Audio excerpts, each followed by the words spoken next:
overcoming poverty, burning off stress, paying attention with ADHD, building a career, beating a painful genetic disorder. After 13 years of helping others do the same, fitness became a foundation for my life's greatest gift and challenge, becoming a father.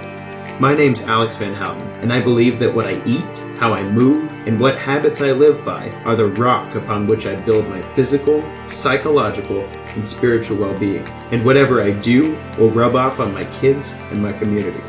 Welcome to Defining Dad Bod, where we work to untangle the messy knots of the health and fitness industry as if your children's lives depended on it. Because they do. This is where we decide to make our bodies stand for something bigger than ourselves. This is where we find practical wisdom to live by, one powerful conversation at a time. May the words spoken here inspire you to keep moving forward no matter where you are. Who knows who you could be if you could become 1% better every single day. We can do the show thanks to the support of listeners just like you. For more information how you can become part of the inner circle, go to findingdadbod.com/inner circle. That's findingdadbod.com/inner circle. What's up, guys? This is Alex Van Houten with Defining Dad Bod. I hope you're doing super well. Today's show is a fantastic interview with Dr. Sasse, who, with his powerful credentials and experience, comes to the show today to talk to us about metabolic surgery. There are two things that I really enjoyed about this conversation that I hope you find powerful. First, as you may know, in the earlier stages of my career, I considered becoming a doctor. General surgery and orthopedic surgery were both interests of mine. And given a very special family member's history with bariatric surgery, that is, surgery related to weight loss, I was particularly interested in things like gastric sleeves and gastric bypass. All in all, about 10 years ago, it seemed like a pretty arcane way of helping people to achieve weight loss goals while forever modifying their body in a way that would lead them to low energy and difficult nutrition practices. So I really enjoyed talking to Dr. Sasse about some of the evolutions made in the area of things like bariatric surgery. Things have gotten a lot better, a lot less invasive, and the outcomes are becoming amazing. The second thing I really enjoyed about this interview was to speak intelligently with a medical professional who understood more than just the tools of their particular trade. Dr. Sasse told me after the interview that I was the most educated and intelligent trainer that he'd ever been able to speak with. And while that made me kind of sad, the feeling was also mutual with regard to medicine. Not that I think most doctors are unintelligent, but it's a rare treat to speak to somebody who specializes in type 2 diabetes remission, who is generally anti-prescribing ridiculous amounts of medication for a long period of time. For me, it was a powerful conversation. I hope you find so too. And no, if you're struggling with type 2 diabetes and you decide to go get metabolic surgery with Dr. Sasse, I don't get kickbacks. That's just silly. But if you'd like to get connected to him, I put the link to his resources below. And on a more Defining Dad Bod related note, I have one more spot for fall training for Defining Dad Bod clients. If you've been considering making a change and are looking for a sign, this is it. Go to definingdadbod.com/trial and tell me about your health and fitness heaven and your health and fitness hell. I pray regularly that the people whom I'm intended to help will take that step in the direction of their goals and ask me to be in their corner. If that's you, definingdadbod.com/trial. I'd love to help you make progress through the holiday season and start 2020 off on a great foot, rather than beginning yet another year in a place where you say, this is the year, this is the time I'm going to do it. I think we can nip that in the butt and make 2020 the best year you've had in a long time. But we got to get started soon. definingdadbod.com/trial. Now let's get to Dr. Sasse and our conversation about metabolic changes through surgical intervention.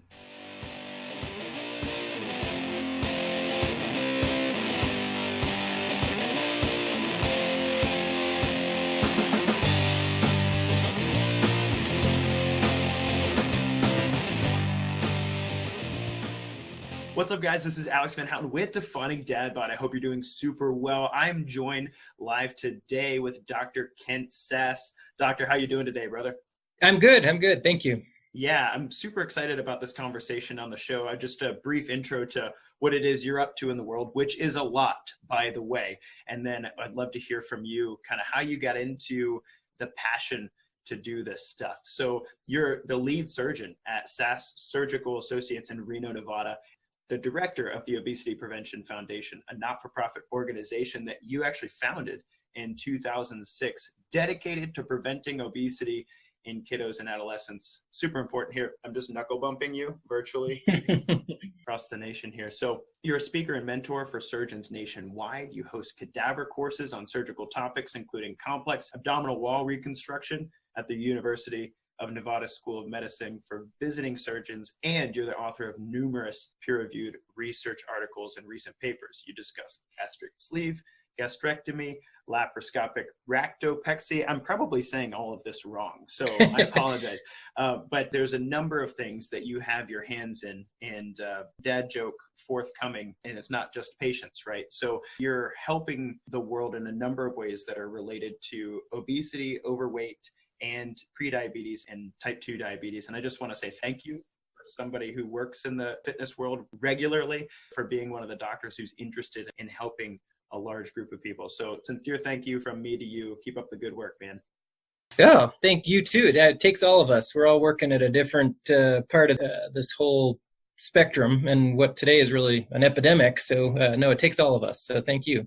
Yeah, you got it. And one of the things I really like about you, and I'd love to hear about where this passion comes from, is as I was diving into the work you have out on the web, as you know, it's only a small part of what you actually do in a day, which is to put this stuff out in the world, is you advocate regularly for a multifaceted approach to helping your patients change their metabolic set points. And that's a huge thing that, in my experience in the medical field, not everybody's that passionate about that. Not everybody's passionate about bringing in a dietitian and bringing in a behavioral psychologist and bringing in cardiometabolic testing, for instance, for clients to get more specific with regard to both exercise and nutrition recommendations. So you're obviously really passionate about this. You've obviously worked with a ridiculous number of people to help them with their prediabetes, type 2 diabetes, and also their obesity in the ways that you go about doing that. So where does this passion come from, doctor? Before we get into the nitty gritty of all this stuff, where does this passion come from, and why do you do what you do? Well, I think I came at it probably a little different maybe than some people's background. I knew I wanted to be in healthcare, and then pretty soon had it in my head that I wanted to be a physician.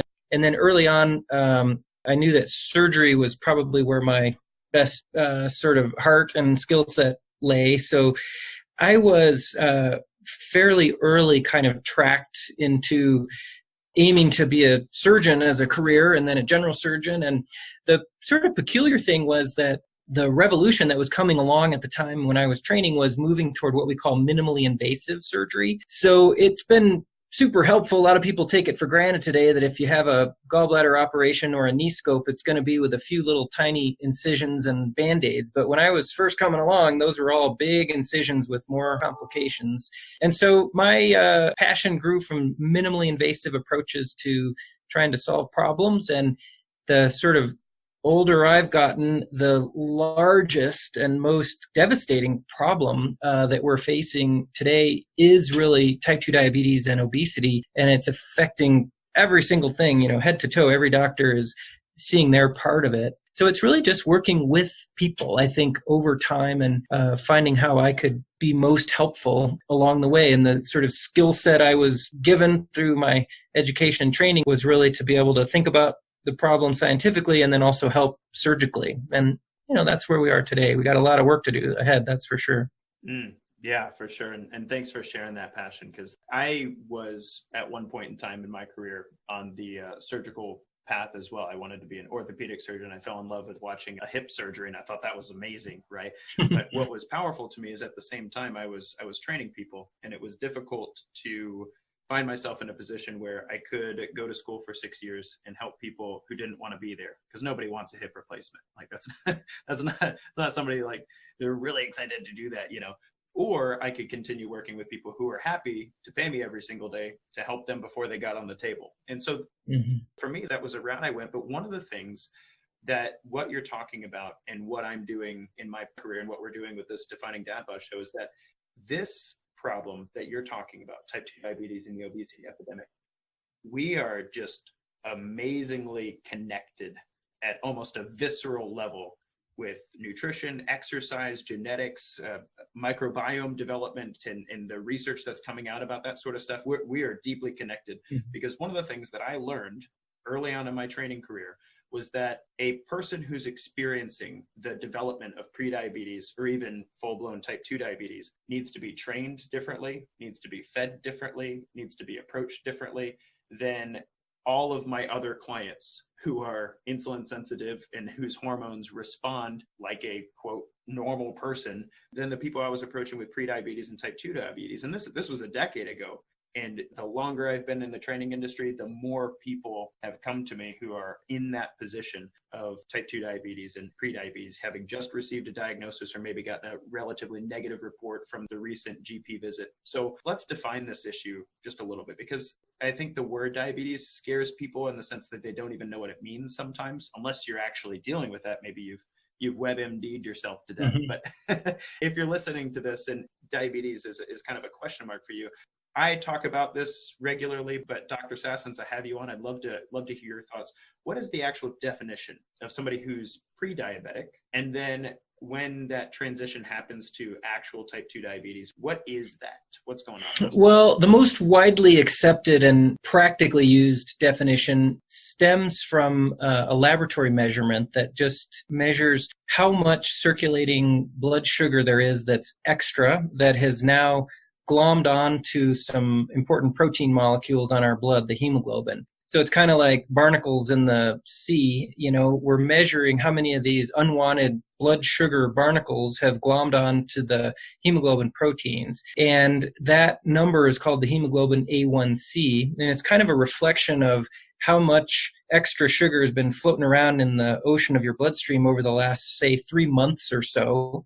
So it's a pretty good, accurate measure. It's not something that you're going to alter by, you know, whether you skipped dessert last night. It's going to be sort of how your blood sugar has been over the last few months. And, you know, it's thought that 3, 4, 5% is pretty normal, but when you get over 5.7%, then that's what we call pre-diabetes. That's too many blood sugar barnacles on there. And then when you cross over, most centers and world authorities recommend 6.5% as being the threshold for true type 2 diabetes or full-blown diabetes that would require medication treatment and so forth. So that's probably the most widely accepted definitions today. You know, like everything, if you scratch the surface a little deeper, you start to come up with a bunch of other definitions. but that's a pretty good one, and that's kind of a workable one for us in the setting of patient care.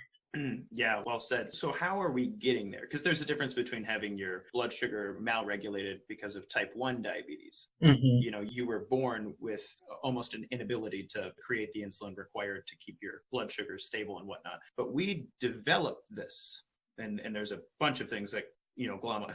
I like you saying glom on. Yeah, there's a bunch of things that glom onto this issue. So it's not just what we eat, but whether or not we're exercising, how that might actually play into our genetic makeup, perhaps what our habits look like, both lifestyle and otherwise.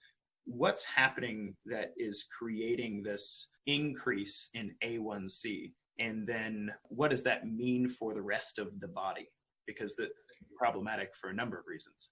Yeah. Well, the kind of simplest model that we're all taught in medical school is that we take in dietary blood sugar in the form of our foods and drinks, and then our pancreas makes a hormone called insulin that helps send that blood sugar right into our cells, and so it gets used as fuel. And you're right, in type 1 diabetes, that insulin response from the pancreas is not happening. Some people are born with it. Sometimes we think it's some kind of autoimmune destruction process that takes place in childhood or teen years, or often early in life. And then you can measure and see that we just don't make the insulin anymore. And so that clearly needs to be replaced. And that That used to be kind of what we talked about as diabetes. But now, crazily enough, in this last 50 years or so, the whole diabetes epidemic is all about type 2 diabetes for the most part. About 95% of diabetes overall is this type 2 diabetes. And really, what's happening is something different. We still take in the blood sugar, or we still take in the dietary sugar.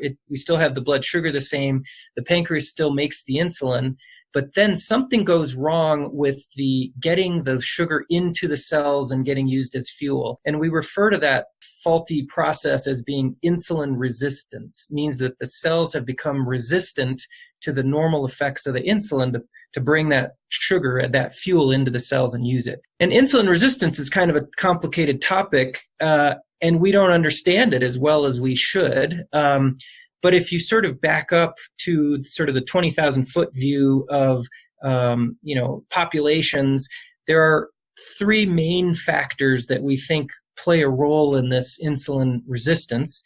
And one of them is the genetic blueprint we arrive with. So there's clearly family kindreds who get this much earlier in life despite everything else. And then there's our age. There's clearly an association with aging. So most of type 2 diabetes happens later in life, but it's getting younger and younger because of the third factor, which is body weight or body mass index. There's studies that would use either.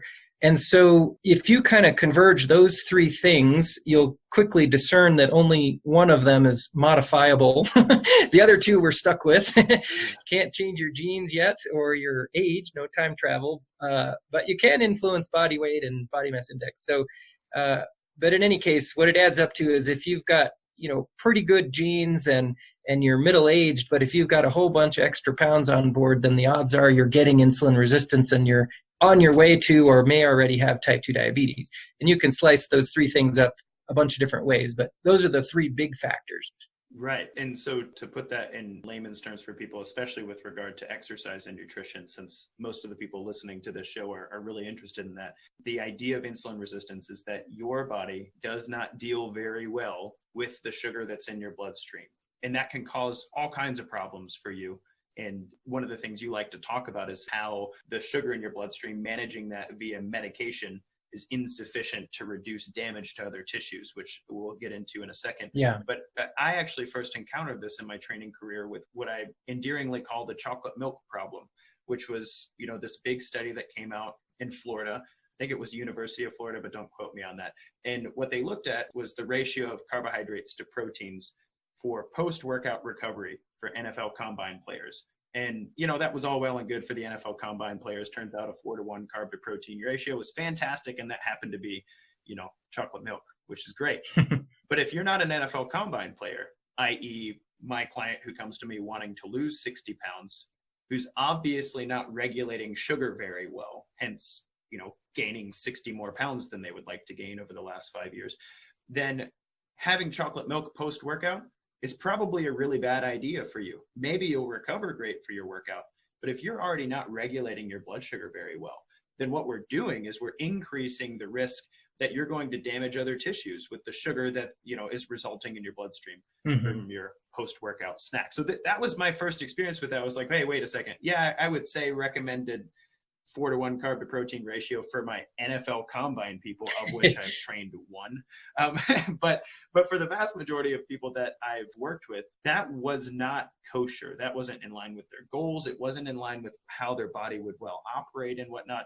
And so we find ourselves in a space where the nutrition recommendations for sports science don't apply to the vast majority of people who are experiencing this overweight, obese, pre-diabetic position for themselves. So I'd like to dive into what is that doing in the body, because this damages a bunch of other things downstream. If you can't regulate sugar well, what happens? It's not just like, oh, you have sugary blood, which nobody says that, but it's not just like, oh, well, no big deal. What happens, Dr. Sasse, when your body can't regulate sugar well? What happens? Yeah, you're absolutely right.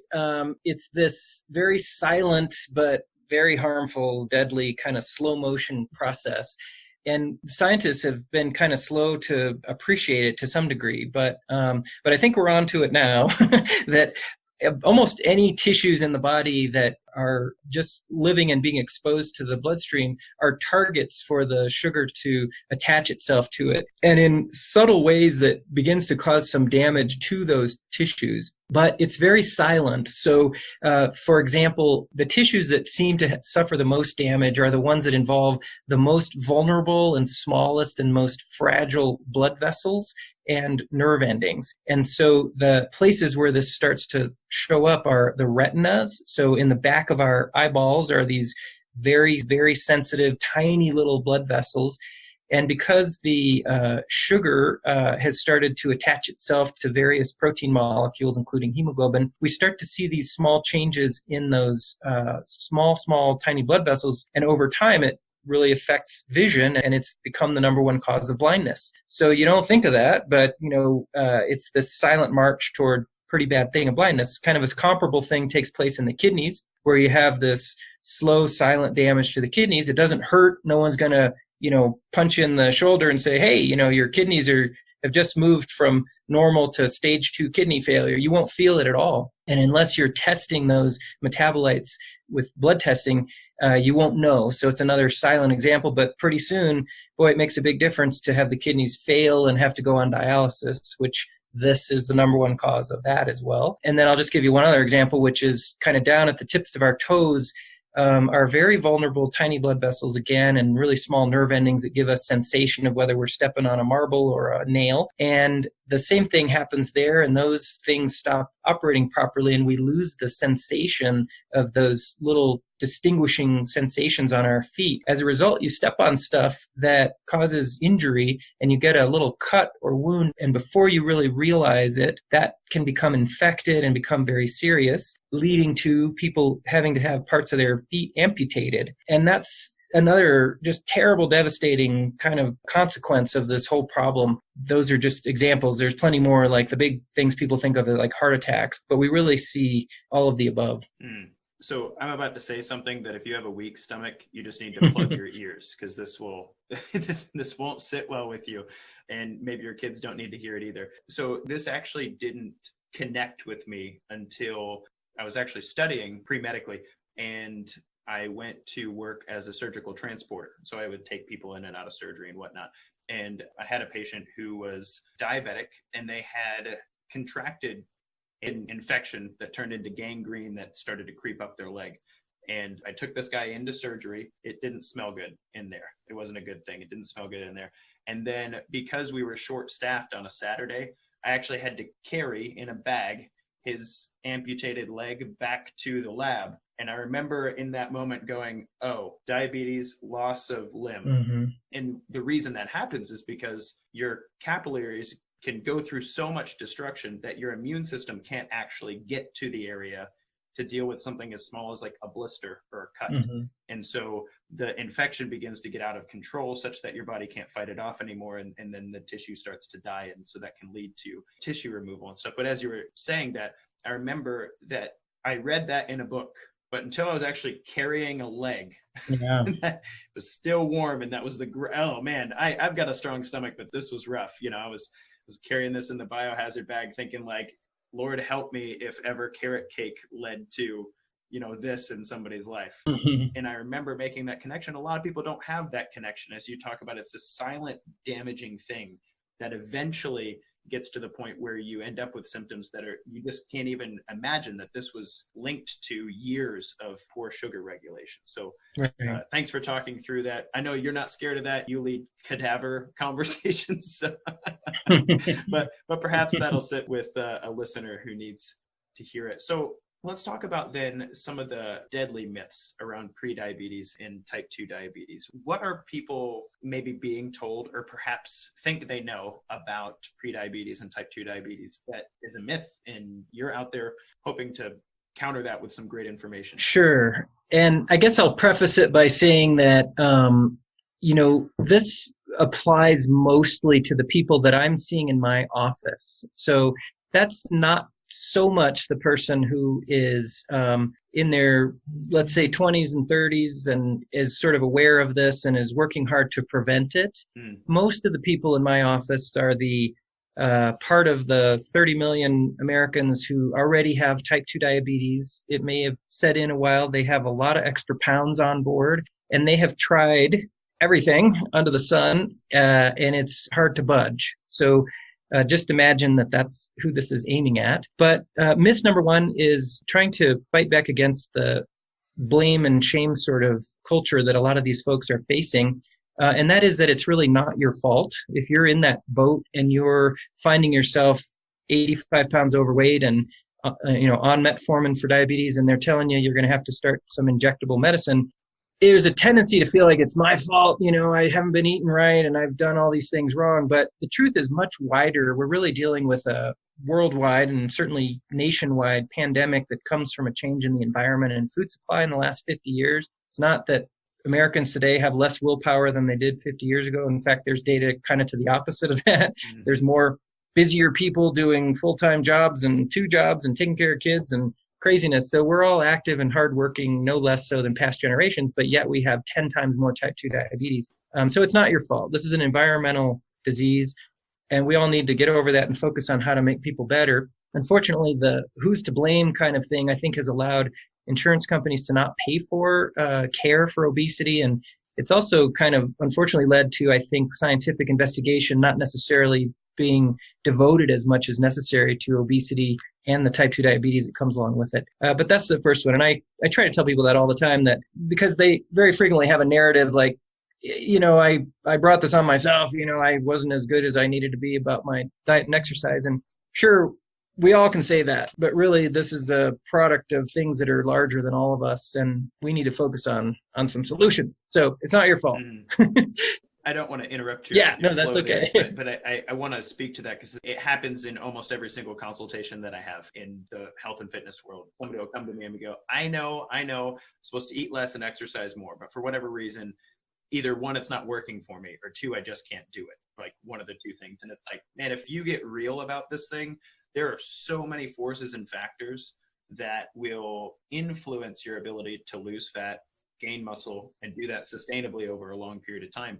That, like, I've been doing this for 13 years and I learn something new almost every single day. This is my job, So when people come to me in that state, it's like, hey man, whatever has happened to get you here, fine, whatever. But let's work on the solutions and whatnot. And knowing that we only have a finite amount of willpower, and that there might be a bunch of things that are outside of your control that have gotten us to this point, that's fine. We will use your finite amount of willpower to focus on the things that might make a difference. And we'll go from there. I'll be in your corner. Sounds like you do the same thing. So I'm glad you're speaking to that myth, because there is a group of people walking around feeling like garbage, like somehow they've done this to themselves. And it could just be that you kind of lost the genetic lottery. There's been a rough amount of environmental factors against you. And it could also be that you have way more discipline and willpower than the average person who's not struggling with this.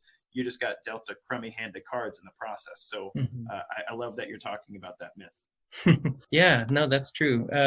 Good for you. I appreciate that you recognize that. Sometimes some of the trainers that I've worked with here, and we try to work quite a bit with trainers and physical therapy, and try to emphasize exercise, of course, every day, every single patient. But sometimes the culture and experience, and I think part of it maybe because it attracts young people. So a lot of those folks are, in their 20s, and sure, they do harbor the notion that, everyone can beat this through what I've got to offer here. And it's often a lot more complicated than that. So far more, it blew the lid off of me thinking that 3 years into my training career, when I read the study about obese and non-obese rats, transferring the microbiome from an obese rat to a non-obese rat. Same caloric intake, the non-obese rat got fat with the microbiome of the obese rat. And everything I thought I knew about caloric intake and everything I thought I knew about how that process goes about just blew up inside of me. It was like an existential crisis as a young trainer. Like, wow, apparently I know 0 things about how this actually works. So yeah, I love that. And hopefully we can bridge that gap educationally, not just through conversations like this, which I appreciate, but also through educating the clients of trainers and also patients who might be in your office soon. Yeah, right. Agree. So what about your other 2 deadly myths that you hope to speak against? Yeah. Oh, other 2 myths. Okay, so myth number 2 is taking a quick and not so quick, I guess, a deep look at the published peer-reviewed literature about our ability as doctors to provide a diet and exercise plan, or really any plan, that one can show a scientific paper that has been successful. As a practicing physician, seeing many people every day who are looking for help to lose 100 pounds and keep it off and reverse their diabetes, there really is no such plan. So the peer review literature, this is something that most of the colleagues, even, in my community everywhere, just aren't familiar with. There's kind of this misconception that, there must be published data from Weight Watchers or Jenny Craig, or maybe there's a Mayo Clinic diet, or of course there's something, right? But actually the reverse is true. It's not just that we don't have a plan. It's that we do have really good, high quality, long-term epidemiologic, incredibly well-funded research that shows it is unsuccessful. So it's not just that we haven't stumbled upon it. It's that everything we have tried so far has been a dismal failure, at least through the lens of peer-reviewed medical published literature. So I wish I could pull off the shelf a study of, let's say, the large Scandinavian trial that was published a couple of years ago, or the Mr. Fit study, or countless other ones that were funded to the tune of tens of millions of dollars, incredibly invested in the subjects, getting counseling, trainers, diet, etc., and how few people created any sustainable, meaningful weight loss. I wish I could show them one that really worked. So unfortunately, we are not very good yet at coming up with a plan that's going to help these folks reverse their diabetes and get to where they want to go, at least in the peer-reviewed published literature, which is kind of the world I mostly need to operate in. And so that's a big myth that the doctors are usually pretty surprised to hear. We have a bunch of slides. Every year I have my medical students, I ask them to re-tackle this question. I tell them, hey, I need you to update our talk on this. Can you go pull up the latest large studies on non-surgical weight loss and bring that back to us so we can update our studies? And they always come back very shocked that, last year there was this giant study, but the largest one last year was stopped after 5 years due to failure, the fact that it wasn't working at all. Right. And they're always kind of surprised by that. And I'm like, okay, well, let me know when we get some breakthroughs there. So anyway, that's myth number 2, is I don't have a plan. I wish I did. Yeah. I love that you said that. First of all, you just shot all of our business in the foot. Thanks. No, I'm just kidding. But that's an extremely important part of when you talk about an epidemic and you talk about solutions. If we have 30 million people who need help, the approach of N equals 1, like I have one subject, this worked really well for them, and that not being able to translate either because of genetic differences in microbiome, differences in environment, differences in preference, whatever. If it doesn't translate very well, then that's not the epidemic solution. Like you can't translate an N equals 1 to 30 million people, which is something I've at health trainers. And so I have a really interesting perspective on this because I have in the Defining Dad Bod show that's on our YouTube channel, we've interviewed over 50 success stories for people who have lost through diet and exercise and lifestyle change, but 100 pounds or more, which is pretty powerful. However, what's really weird about it is you interview these people and none of them have done the same thing. Yeah. There's like the type of exercise and the ratio of exercise and how they counted their food or whether or not they, went keto or changed this thing. There's no way you could replicate this one individual's program across everybody because of all of the differences previously stated. And so what's so important about that is when you say that, people don't believe that. They hear that their friend did this thing and lost 30 pounds, and so maybe they have to do that. And then when they try and it doesn't work out very well for themselves, then maybe they do something else.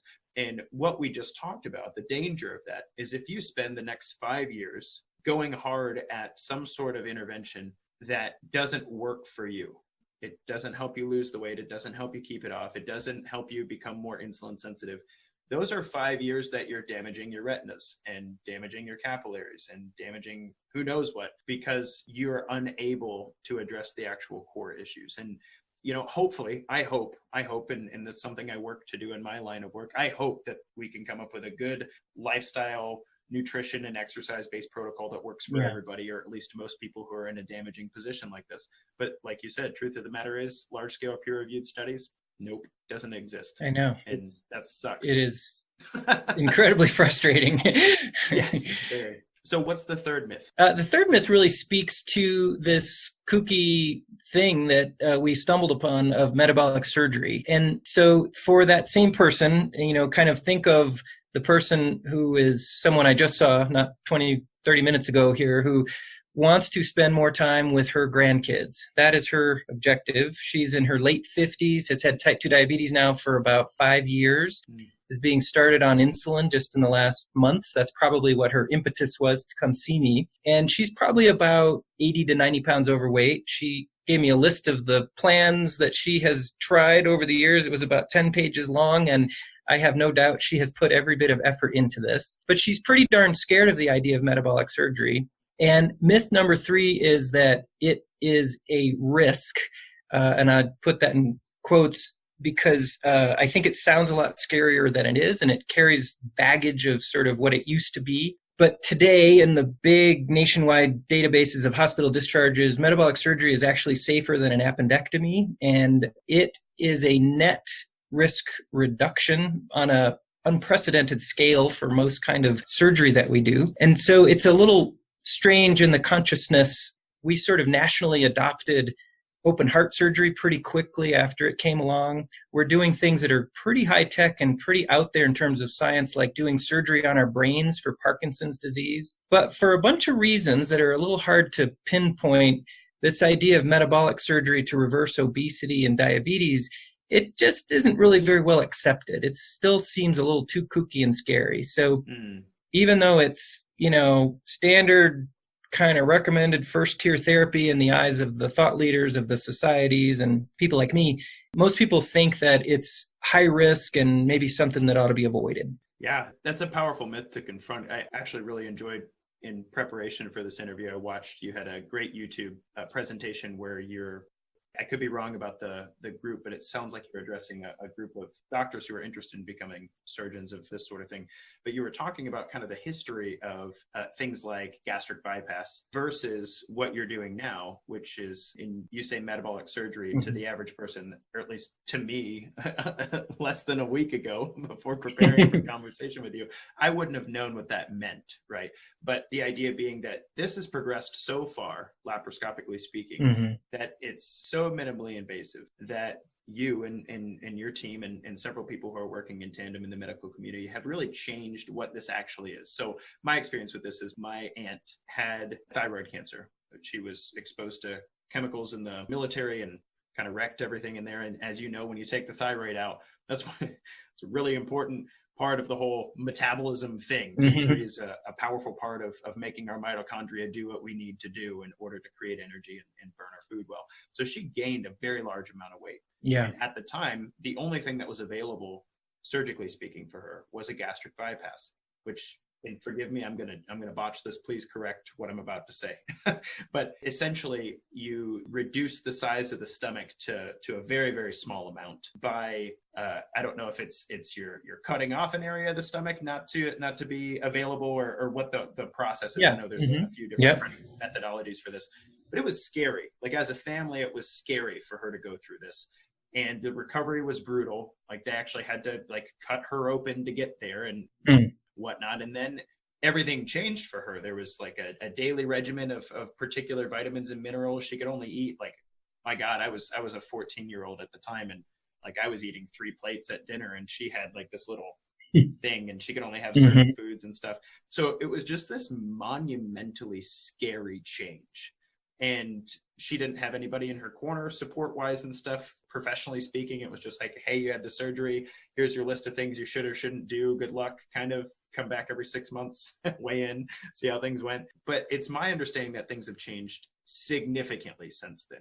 So I don't intend to get extremely technical with our listeners here, but can you give us a little bit of an idea of how that process looks very different now and what that looks like? Yeah, absolutely. And it's amazing how fast that's changed, because the first one of these cases I ever saw was when I was a medical student. So it wasn't that long ago, but I guess it is 30 years-ish. So, but in that relatively short time to what we do and what I was doing yesterday in surgery is a 45-minute procedure where we make 4 small incisions that are about a centimeter in size. And so you wind up with 4 small Band-Aids on the abdominal wall. And what we're doing on the inside with minimally invasive technology, we usually use the word laparoscopy. Some people use a kind of a fancy gizmo in between that's a robot or robotic surgery, so we can move the instruments with some little joysticks. But laparoscopy means we've got the scope and some nice illumination inside. And really all we're doing now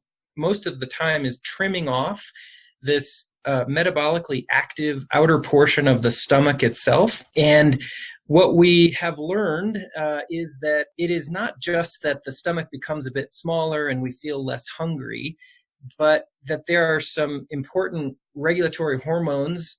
Some of our biochemistry lives there in that part of the stomach tissue. So as that's trimmed off and removed, there's a wholesale switch in a number of the important regulatory hormones, and some of our biochemistry changes right then and there.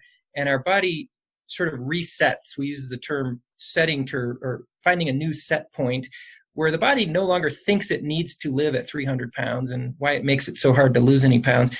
It's much happier now living at 240 or 220 or wherever it finds itself based on that person's genetics. And the difference is that as you lose those pounds, your body isn't executing all these internal mechanisms to push body weight back up. If you ever have time and you read some of the press about the Biggest Loser study that was conducted by the NIH, where they followed all the people on the Biggest Loser, they did a great job because they all worked super hard and lost weight in the short term.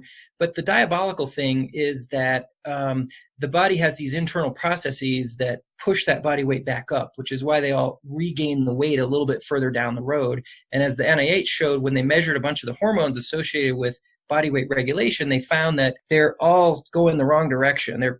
These poor folks are working their hearts off, and the body instead internally is pushing their weight back up. So what you can see with metabolic surgery is when you measure those same biomarkers, those same hormones, they are not fighting against you. So they are actually giving you a little tailwind, a little help. And so that's why it sticks, and that's why it lasts so long. So anyway, I got astray there, but 45 minutes and 4 Band-Aids is kind of where we are today. The intriguing thing, and what I hope, and part of the reason I wrote this book and like to talk about it, is not that we want to do surgery on everyone. It's that what I hope it will do is spawn some better science that will allow us to uncover these mechanisms in a better way and, find medicines, treatments, diets, and then hopefully better routes of prevention by acting upstream. Yeah. And I appreciate that, because I talk about stuff like this regularly, like the fact that our gut actually talks to our brain, and it blows people's minds. And I'm like, we've known this for years. Like we've known that how your stomach talks to your brain changes how hungry or not you are, right? Right. And that happens mechanistically at the level of your digestive system. And people like to think, I also like to think that I'm in control of myself, that I think what I want to do and then I go do those things, right? Right. But there are a lot of underlying systems that affect me, and there's only so much that I can do to change those through, immense cognitive power. Right.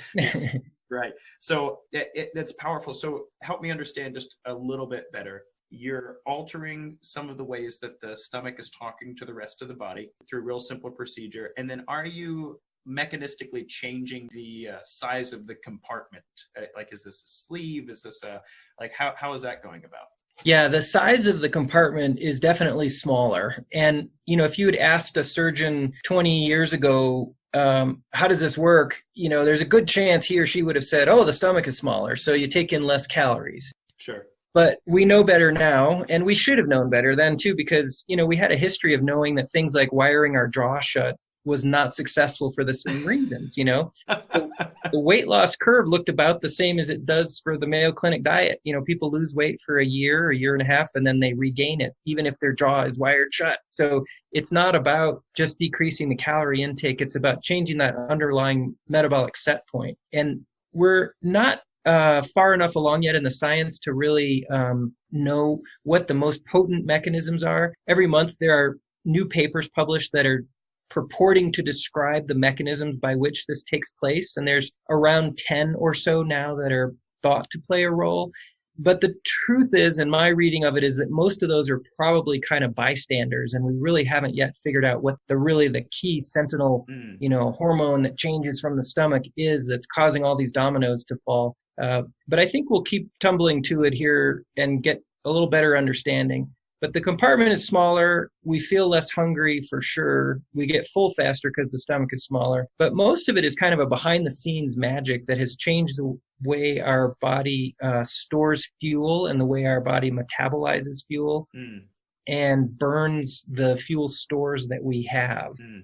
So a whole bunch of things change. And then you mentioned the microbiome. It's kind of curious. There are some totally inexplicable changes in the microbiome. You know, if you trim off some stomach tissue, why on earth should that change the microbiome? But it does, and it shifts it a little bit more toward that population that is associated with a healthier weight. So who knows? That one is yet to be fully figured out. I'm super jazzed up to see how that dictates itself. You know, I know, it's curious, isn't it? It's a interesting topic. The effect of it is not very strong, at least in humans, where we've done gut microbiome transplants. It's a small effect, but nonetheless, it's a real effect. So it's really interesting. Yeah, we don't know. Absolutely. So I have a really nerdy question. My listeners might not appreciate this, but we can nerd out for a second. It's my show. So my nerdy question here is, I'm really interested in cardiometabolic analysis. I have a portable unit and I test VO2s, both in active and a resting assessment space. So what I'm interested in here, so you mentioned the Biggest Loser study, and one of the things that we saw in the Biggest Loser study, that's probably not even the real name of that, but that's what I refer to it to regularly, is that everybody's resting metabolic rate dropped significantly as a result of caloric restriction and activity. And so the adaptation was, for the common layperson, their metabolism slowed down, right? The amount of calories that they required in a day was significantly lower following their weight loss. And then what was weird is after they gained all the weight back, because everybody but one in that study did, their resting metabolic rates were still lower than when they started. Right. Which just stinks. Like if you want to talk about what you should not do when you're trying to exercise for weight loss, you should not exercise in a way that lowers your metabolism at rest. That's bad juju for everybody. So what are you finding in your patients when you're working with them? Are you finding that their resting metabolisms are also dropping significantly, or are you finding that this weight loss is occurring by a different mechanism than the caloric restriction? That's one of the most profound differences. You hit the nail on the head there. I'll answer it this way. If you have two identical twins who are both the same genetics and the same amount overweight, and one of them goes on a intensive diet and exercise plan, and the other walks into the operating room and has metabolic surgery, and they both lose 75 pounds. The difference is that the guy who had the metabolic surgery, his metabolism does not really change. It basically stays around flat. There's a little variation. Plus or minus 5%. Yeah, mostly doesn't change. But the guy who worked really hard and did all the things we're telling them, that they're supposed to do. Yeah, burn 3,000 calories a week. Yeah. Right.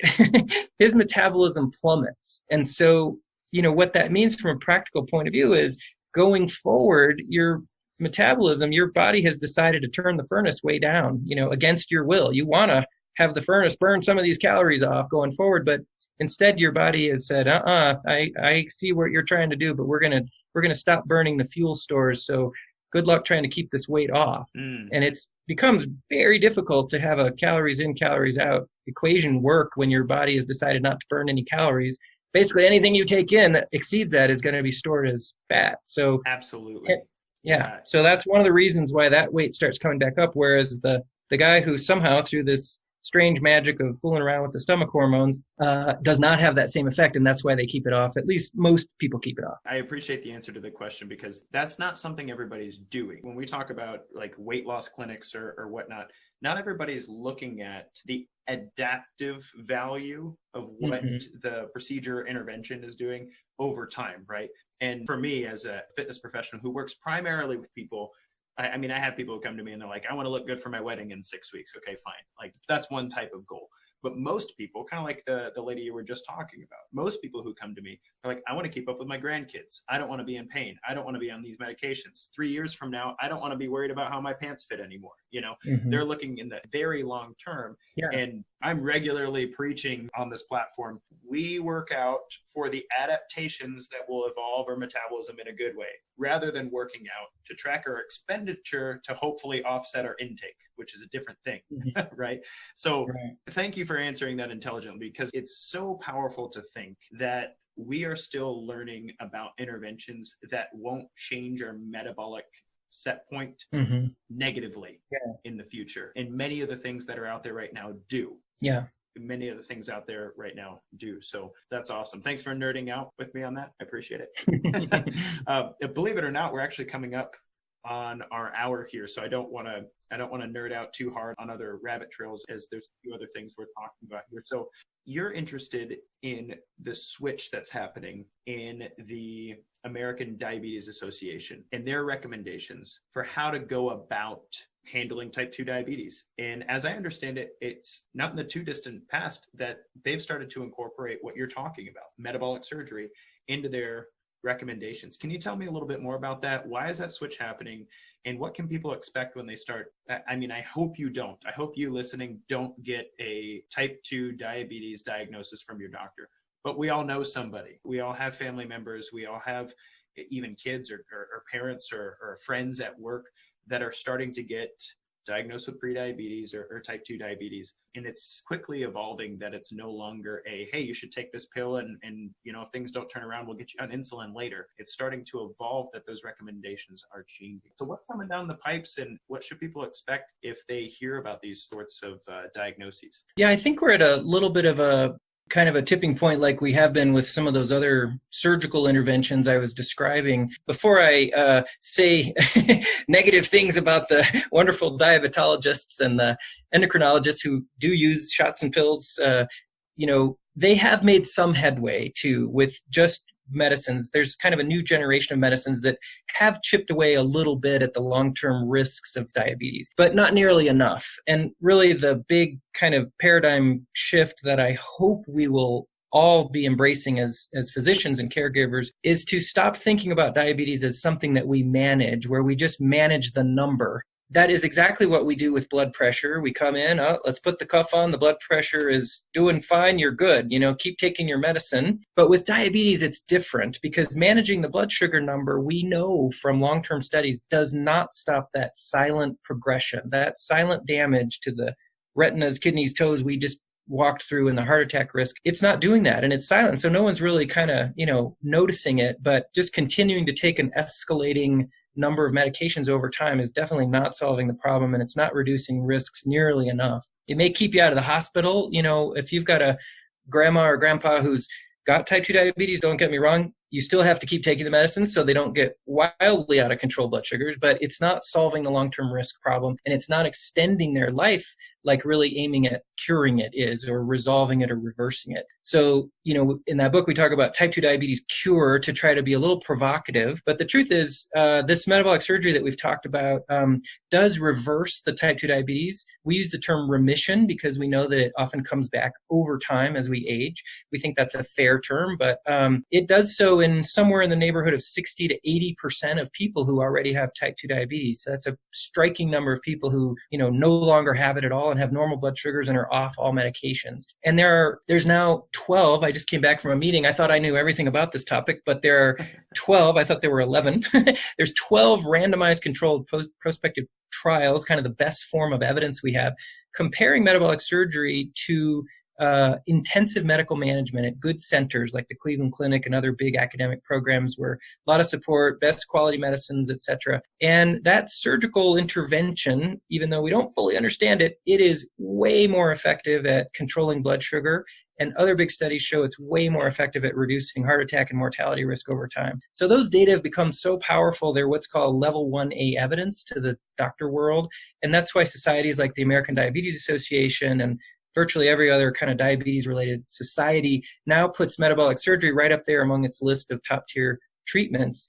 And the kind of strange thing is, though, that the sort of rank-and-file world of the regular medical world and diabetes treatment world has definitely not absorbed that and doesn't quite realize the power of it. Plus, I think it sounds a little kooky and scary. And so, you see this very low rate of adoption. But that's really where we are. The kind of the leaders of those groups have seen this data and bought it. So I think gradually you're seeing it get more accepted. And as I say, I hope I hope that's not the end game. I really hope it spawns better science so we have even better treatments and then better prevention, because that's really where we need to go. I love that. Thanks for that. And thanks for being one of those leading the way on that. I imagine I'll grab a link or two from you so that I can stick it in the show note descriptions below and whatnot. So if people are interested in learning more about this process, about metabolic surgery, and then also understanding kind of the treatment as it progresses forward and whatnot, that they can get more information there. I want to end on, for me personally, I want to end on a note and then allow you an opportunity to have the last word. If people don't hear anything else from you today, what would you like them to hear? So my personal note here is this. We've spoken about a lot of things, some of them at a technical high level. So thanks for hanging with us, but also some of it to help people understand a little bit better the very complex processes, or at least to the extent that we understand them. And as the research community continues to evolve, that we understand them. What I don't want my listeners to hear here, and I don't think you want them to hear this either, is that we have some sort of magic bullet that allows you to go get surgery done and then do whatever you want. And don't worry, you won't gain the weight back and you'll be healthy and whatnot. But what we do have here is closer to a magic bullet than we've ever been at helping people to make a change that's physical, that's mechanistic, that doesn't require an immense amount of ridiculous willpower that nobody has, and operating on insufficient and poor science.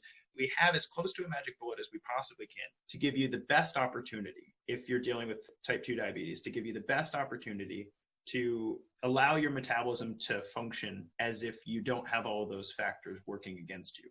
So exercise, nutrition, and lifestyle changes will still be a part of progressing your body forward. I like to say, if I could trade my clients, if I could trade my metabolism with my clients, if I could go, here's everything that Alex is working with here. Guess what? Alex still gets up 5 days a week and lifts weights. Alex still, regulates the amount of carrot cake he eats on a regular basis. Alex isn't consuming a ridiculous amount of bourbon regularly, but I'm not having to do an amazing amount of willpower to maintain my level of fitness, right? So, anyway, what I want people to hear here is the science is progressing. There are amazing doctors like Dr. Sasse who are interested in challenging the status quo and not just managing a disease, but helping through, even if we don't understand all of the mechanisms yet, helping through those minimally invasive procedures to give you the best shot at keeping up with your grandkids and getting off of as many medications as possible and getting the best results out of your workout and nutrition program,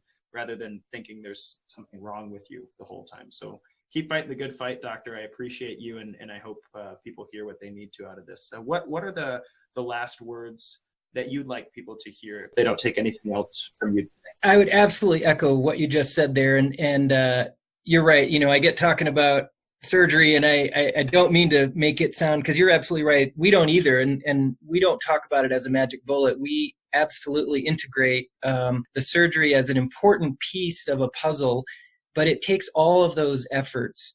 We have everyone sign on to increase their exercise, even if they have a replaced knee and an amputated foot on the other side and all kinds of things. We find ways to burn more calories and be more physically active. And it's a 7-day-a-week job. That's part of our mantra. And work on all the other aspects of it too. Stress, there's psychological aspects, work aspects, and then of course diet. And so we try to keep it simple and focus on reducing carbs as kind of the overarching principle, but all of those play a role. And I guess the thing that I would think is most kind of in need in the world of people who are suffering with, or who have relatives suffering with type 2 diabetes, and especially the intersection with obesity, is that we really need to change our goal from managing the number to really trying to put it in total remission. Try to cure it if you can. If you are young enough and able enough and have a good enough metabolism, then that might mean just adopting a better exercise regimen and getting a little bit more dedicated and understanding the seriousness, changing your diet.